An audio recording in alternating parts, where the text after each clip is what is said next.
Walk down any aisle in a modern grocery store, and almost everything you see, the packaged snacks, the bottled salad dressings, the fast food meals, relies on a single invisible ingredient holding it all together. We know them collectively as vegetable oils. But look closely at an ingredient label, and you'll usually find soybean, corn, canola, or cottonseed oil. They are so deeply embedded in mass food production that avoiding them takes a conscious effort. Yet this reliance on industrial oils is a massive departure from how humans ate for most of history. It's a dietary shift that happened almost entirely over the last few generations. While the packaging often features images of wholesome vegetables and sun-drenched fields, these liquids are industrial products that rely on a manufacturing process far more complex than anything found in a home kitchen. We inherently understand how traditional fats are made. If you want olive oil, you press olives.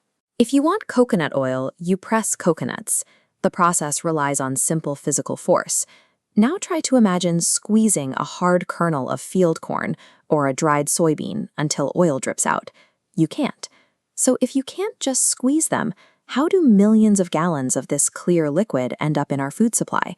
And why are researchers increasingly concerned about what happens when we eat it? The answer involves a manufacturing pipeline built to make calories incredibly cheap for the food industry, but metabolically expensive for our bodies. Getting oil out of a tiny, hard seed requires a level of industrial intervention that has nothing to do with traditional farming. First, the seeds are violently crushed, flaked, and baked at high temperatures, just to force the raw, crude oil to the surface. To get every last drop, manufacturers then wash this seed mush in hexane, a highly efficient petroleum-derived chemical solvent that pulls out far more oil than mechanical pressing ever could. The crude oil is then stripped of sticky residues, chemically bleached to remove its unappealing natural color, and finally blasted with extreme steam heat to deodorize the foul smells left behind. This harsh, multi-step chemical gauntlet is the only known way to yield the completely clear, flavorless liquid that can sit on a supermarket shelf for months without going bad.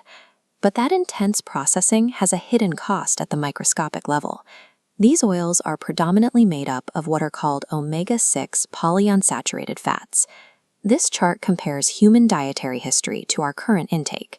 For thousands of years, humans ate a small, stable amount of omega-6, naturally packaged inside whole nuts and seeds.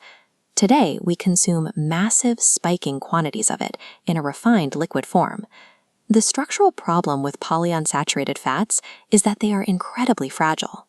When you expose them to light, long storage, or the intense heat of factory processing, their chemical bonds easily snap and break apart. When these fragile molecules break down, they undergo a process called oxidation. It is exactly like watching a piece of exposed metal corrode and rust, only it is happening chemically to the fat.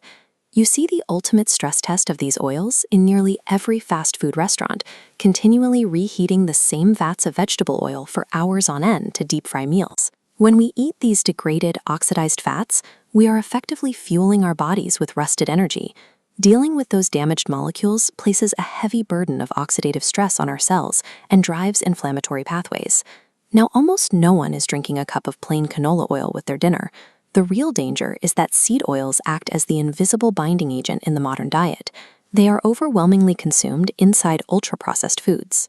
This means your body has to process these oxidized omega-6 fats at the exact same time it is being hit with heavy loads of refined sugar, stripped flour, and artificial preservatives.